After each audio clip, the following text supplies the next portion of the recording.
এই ক্ষমা চাওয়াটা দুইভাবে হয়ে থাকে, জিহ্বার মাধ্যমে ক্ষমা চাওয়া এবং অন্তরের মাধ্যমে ক্ষমা চাওয়া। মানুষ সাধারণত নিজের পক্ষে যুক্তি দিয়ে থাকে। আমি যদি কোনো কারণে আপনার সমালোচনা করি, যেমন ধরুন কাউকে বললাম, এই যে আমি আপনাকে অমুক অমুক কথা বলতে শুনেছি, সে তাৎক্ষণিক হয়তো বলে উঠবে, এক্সকিউজ মি, আমি এমনটা বোঝাতে চাইনি, আপনি তো পুরো ঘটনাটা জানেনই না। আপনি সাথে সাথে নিজের পক্ষে যুক্তি দিতে শুরু করেন, আত্মরক্ষামূলক হয়ে ওঠেন।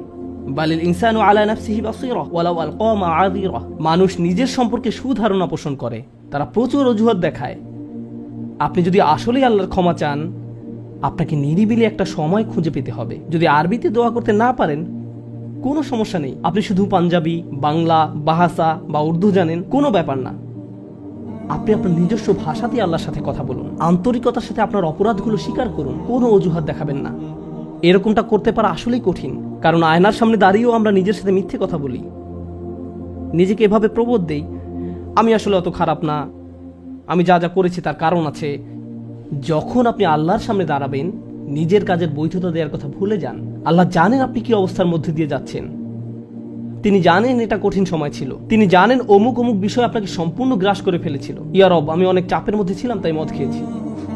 তিনি আপনার সবগুলো অজুহাত সম্পর্কে আপনার চেয়ে ভালোভাবে জানেন। আপনাকে অকপটে তার নিকট আসতে হবে, ফিল্টার ছাড়া, কোনো দ্বিধাদ্বন্দ্ব ছাড়া, নির্দ্বিধায়, কোনো রকমের বিব্রত বোধ করা ছাড়া। অনেক সময় আমরা নিজেদের পাপ স্বীকার করতে বিব্রত বোধ করি, একরাশ লজ্জা এসে আমাদের জড়িয়ে ধরে। কিন্তু যতক্ষণ না আপনি আল্লাহর নিকট অকপটে সকল পাপ স্বীকার করে নিচ্ছেন, আর এভাবে যখন নিজের উপর যে অন্যায়গুলো এতদিন ধরে করে এসছেন তা আপনি মুখ দিয়ে উচ্চারণ করতে শুরু করবেন, আমার বিশ্বাস করতে কষ্ট হয় যে সে সময় আপনার চোখ দিয়ে কোনো অশ্রু নির্গত হবে না। একজন মানুষের পক্ষে এটা অসম্ভব যে সে আল্লাহর সামনে এভাবে নিজেকে খোলাখুলি উপস্থাপন করবে আর তার চোখ দিয়ে কোনো অশ্রু বের হবে না, কারণ এটা দুর্বলতা প্রকাশের সময়। দুনিয়ার সামনে আমরা সাধারণত নিজেকে শক্তিশালী, আত্মবিশ্বাসী এবং দিব্যি সুস্থ হিসাবে উপস্থাপন করি। সবাই আমাদের দেখে মনে করে সবকিছু ঠিক আছে, কিন্তু ভেতরে ভেতরে যে আমি বহু সমস্যায় জর্জরিত তা একমাত্র আল্লাহ জানেন। আপনাকে সকল জড়তা কেটে তার নিকট সম্পূর্ণ খোলাখুলিভাবে নিজেকে উপস্থাপন করতে হবে, আর কেবল তখনই আপনি আল্লাহর নিকট ক্ষমা চাওয়ার অবস্থানে যেতে পারবেন। তারপর সিজদায় গিয়ে কাঁদতে থাকুন। তখন এটা শুধুমাত্র আস্তাগফিরুল্লাহ আস্তাগফিরুল্লাহ বলার মতো হবে না, এটা হয়ে উঠবে আল্লাহর সাথে একটি সত্যিকারের কথোপকথন, আল্লাহর নিকট সত্যিকার অর্থে পাপ স্বীকার। এটা খুবই শক্তিশালী একটা অনুশীলন, চেষ্টা করে দেখুন।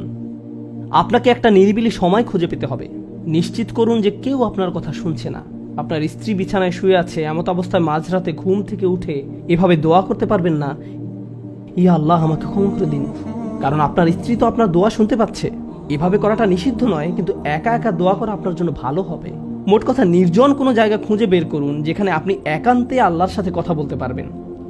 যদি আপনি এক গাদা আরবি দোয়া মুখস্থ করেন যার অর্থও আপনি জানেন না, আর বিড়বিড় করে সেগুলো উচ্চারণ করতে থাকেন, রব্বানা আতিনা ফিদ দুনিয়া হাসানাতাও ওয়া ফিল আখিরাতি হাসানাতাও, সে দোয়াগুলো অবশ্যই উত্তম এবং শক্তিশালী, কিন্তু আপনার অন্তরের সাথে যদি সেগুলোর কোনো যোগাযোগ না থাকে, শুধু জিহ্বা দিয়ে উচ্চারণ করছেন, তাহলে আপনি আসলে ক্ষমা প্রার্থনা করছেন না। আল্লাহ আপনাকে এই জিকিরের পুরস্কার দান করুন, কিন্তু এর নাম আসলে ইস্তিগফার বা ক্ষমা প্রার্থনা নয়। ইস্তিগফার অন্য কিছু। যখন আপনার চক্ষু খুলে অশ্রু নির্গত হতে শুরু করে, তখন আকাশের দরজা খুলে যায়, তখনই সেটা খুলবে। এই দুইটার মাঝে একটা কানেকশন আছে।